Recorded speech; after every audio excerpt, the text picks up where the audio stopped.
eu non era unha persoa moi predisposta ou moi proclive á política, por moitos motivos, non? Fundamentalmente pola miña sensibilidade, a miña escala de valores, non? Tamén porque non era un rapaz así moi convencional nas formas de ocio e de entretemento e todo isto, non? Pero claro, a normalidade social e cultural e lingüística en que vivía pois me foi abocando cada vez máis a un compromiso, non? Entón, eu comecei tendo unha conciencia moi nacionalista, pero non había nada organizado, non? Entón, escoitábanse cousas, pero non había, alrededor non había nada. Entón, eu fume a estudar á Universidade de Madrid. Eu penso que, no fondo, inda que é certo que a Facultade de Filosofía e Letras de Santiago era, científicamente non era peor que a de Madrid, pero era unha cousa moi controlada por dúas familias, non? Entón a min aquelo non me acababa de gustar nada, pero penso que eu quixen irme, no fondo, por ver o que hai fora, non? Esa foi unha das motivacións. E entón ali sí que, na máis que chegar, había moita evolución política de tipo marxista, cristianismo progre, bueno, e depois un sector pequeno activo fascista, non?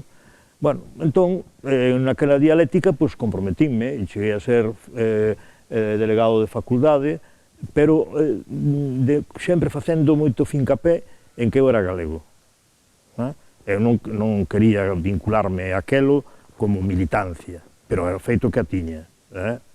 Pero non quería vincularme a aquelo. Eu sabía que aquelo tiña data de caducidade, que eu acababa a carreira e que volvía outra vez para o país e todo isto, non? Bueno, entón, a partir de aí, cando rematei a carreira, en Ferrol, dando clase en un colexio particular, que me quedei ali precisamente porque non quixen volver a Madrid,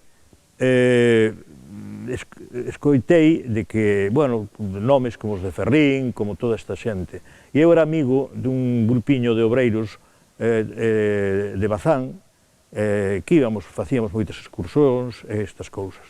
E entón, Xoás, que xa debía ser o factotum naquele momento da UPG, o factotum práctico, me refiro, o existente, o real, pois foime levar uns panfletos sobre o Día da Patria Galega de 1968, e xa o que fixemos foi espallálos por todo o Ferrol, non?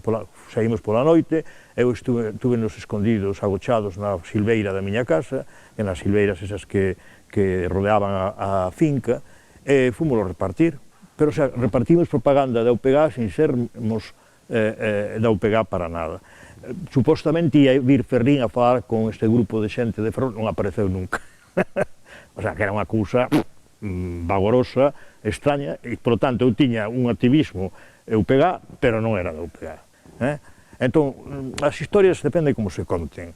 A historia real, formal, das militancias dos partidos, se establece a data de que eso é consciente, organizado e disciplinado, é, no meu caso, o ano 71. Si se conta en plan activismo, é no ano, activismo a prol desa causa, pero fora dela, é o ano 67. Si se conta como conciencia ideolóxica, pois, bueno, eu prácticamente desde os 17, 18 anos, né? Pero hai unha forma de contar as historietas en Galiza que é espectacular, Como digo, eu nunca os vin, nunca vin determinado tipo de persoas que din que foron nunca. Na práctica real. E a moitas, cando eu xa entrei, xa saían. Pero non porque as votaran, sino porque non era para eles, era demasiado. É dicir, cando comezou a andar,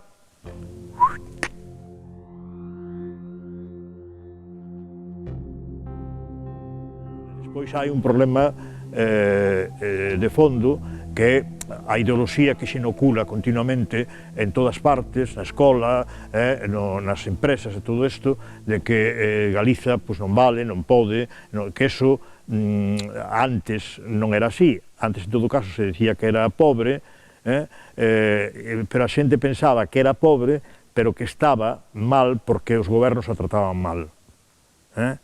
Entón, se podía ter unha atitude de esmoleiro e o de negociador, pero había esa idea. O grave que eso agora non é así tampouco, é peor.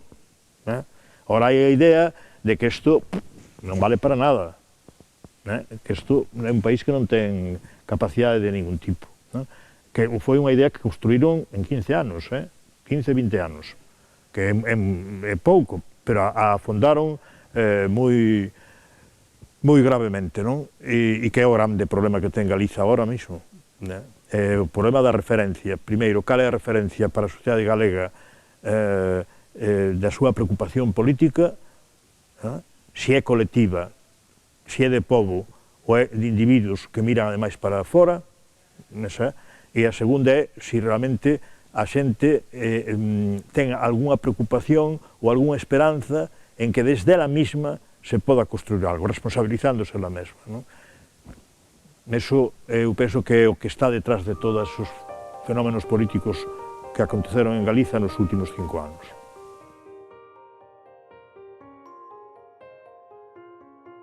O puyolismo, entón, na medida en que conseguía cousas para Cataluña, aquí foi unha etapa que era un espello para moita xente dicir ai, nós nada, estamos aquí, o que antes, o efecto mimético, non?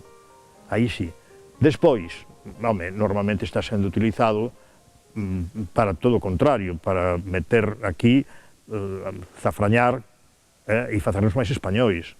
Agora mesmo, o tema catalán con Galicia se emprega e cai a xente porque a presión propagandística tan forte e as atitudes políticas hexemónicas en Galicia é tan tamén descerebrado respecto de moitas cuestións que, claro, pois non son amizades benefactoras, pero creo que en Galiza había que entrar, e ademais, canto máis tarde o fagamos vai ser peor, porque o tema catalán evolúa como evolúa, si vai provocar reaccións. Creo que aquí, aínda a pesar do desequilibrio que temos de correlación de forzas, creo que había que comenzar unha campaña para que a xente comprendera que se está desacougada respecto do mal que está Galicia no sentido de que hai paro, de que hai emigración, de que isto, os eucaliptos, que isto todo, que non hai por onde collerlo. Señores, isto ten unhas causas políticas. Isto non é un problema solamente de gobernos, temos gobernos servís que agudizan as cousas e que as protexen que haxe ese tipo de situación. Pero o problema é que competencialmente Galiza, con este marco autonómico, é que non ten nada que facer.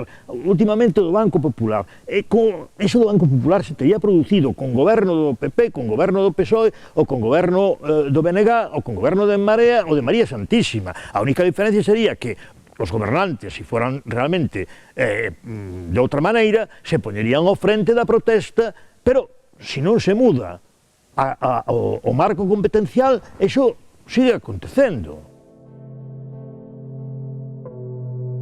Os escenarios non son máis que dous posíveis, non? Un deles é que eles consigan debilitar ao fronte, eu non diría soberanista, ao fronte autodeterminista que quere votar e que entón consigan dividilo creando a sensación de que hai que ser pragmáticos porque non van, non se vai conceder nunca a posibilidade de votar en un referendo legal, que é a falacia do señor Pablo Iglesias. Legal, que quere decir? É que nos temos que tienen que votar todos os españois, é que eso... Pois explique vostede que é legal. Legal que o goberno de España o acepte. Bueno, pois digo usted entón que lle deixen facer, e punto. Non, que é unha especie de artimaña, pero terrible. Bueno, pero esa artimaña vai destinada a que un sector da poboación catalá bascule cara a unha posición, no, efectivamente, eu quero votar, pero eu non quero votar, non vou votar a independencia. E entón, enrédanos, pero mentres, a ver se deteriora a parte nacionalista, a que está pola independencia, é dicir, si se reduce do punto de vista da influencia social e electoral. E entón que se vaya a outras eleccións autonómicas. Bueno, así, bueno, e con Pau e Zanoura, non? Pau e Zanoura, e cansalos, hasta que momentáneamente eso, pero vai ser con concesións, porque con concesións, o problema é que o Estado español é tan antidemocrático e tan consustancialmente centralista que non é capaz ni siquiera de conceder un concerto económico. Porque se iso tuveran feito a tempo, o nacionalismo catalán non ia, como foi, a unha saída independentista, que foi traumática, para a Converxencia foi traumática. Pero foi traumática porque eles dixeron, bueno, si total, o razonamento foi simple. Se continuamos así, vamos a seguir, nos van a reducir tamén a Converxencia, porque isto non dá máis de sí. Se damos o salto, probamos, polo menos, e aparte que é a nosa aspiración, a aspiración do sector patriótico, porque outro tiñano claro, non daba máis de sí, non hai. Entón, se ese sector hai anos lle ofrecen esa saída, se tería ralentizado o proceso de que aparecese unha saída independentista e teríano máis difícil, non? Pero claro, España é que non pode ceder eso, porque entón, se fai eso con Cataluña tamén, é que comeza a aparecer unha idea do Estado español de que somos os cidadáns e os povos que estamos mantendo o Estado, que España non existe, que é unha construción, o Estado español é unha construción que soportamos os demais, e que, por lo tanto, se soportamos os demais, temos que pactala como é. E iso non o aceptan. O problema é que non o aceptan. É dicir, un federalismo verdadeiro, originario, onde a capacidade tes ti, a capacidade de pactar é túa, que non che ven un imbuído do Espírito Santo e che dixe, yo soy Dios, e todo o mundo, claro, ese modelo non poden aceptalo. Pero concesións, sí, a ver hasta onde chegan. Ahora, a longo prazo, eu penso que é unha batalla que o Estado español creo que ten perdida. Esa idea de que hai que ir contra o Partido Popular, claro, é inevitable en Galicia, pero é inevitable, primeiro, polo papel que ocupa, e segundo, porque calquer práctica política institucional, se queres desplazalo con o sistema de partidos que hai e os resultados electorais, isto é o que hai. Entón, ese non é o problema. Desplazar ao Partido Popular, poñerse de acordo para desplazar ao Partido Popular. O problema é poñerse de acordo para desplazar ao Partido Popular e con que obxectivos. E aí é onde veñen os problemas. Sobre todo en un goberno da Xunta, pero tamén nos gobernos das diputacións e tal. E aí é onde, bueno, claro, nós temos un problema, e é que agora, na correlación de forzas, nós estamos nunha situación moi desigual. E entón,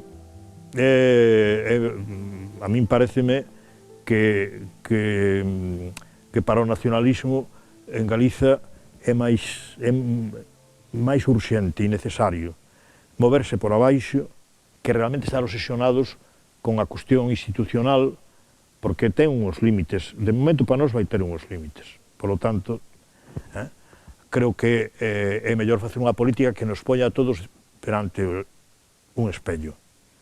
En relación, e ese espello que retrate o país, o papel que estamos cumprindo respecto do país, e que hai que ter un obxectivo propio da sociedade, obxectivos propios da sociedade galega. E introducir ese debate, e iso que ten que guiar calquer tipo de alianzas conxunturais ou máis estratégicas, non? Pero, bueno, a min preocúpame moito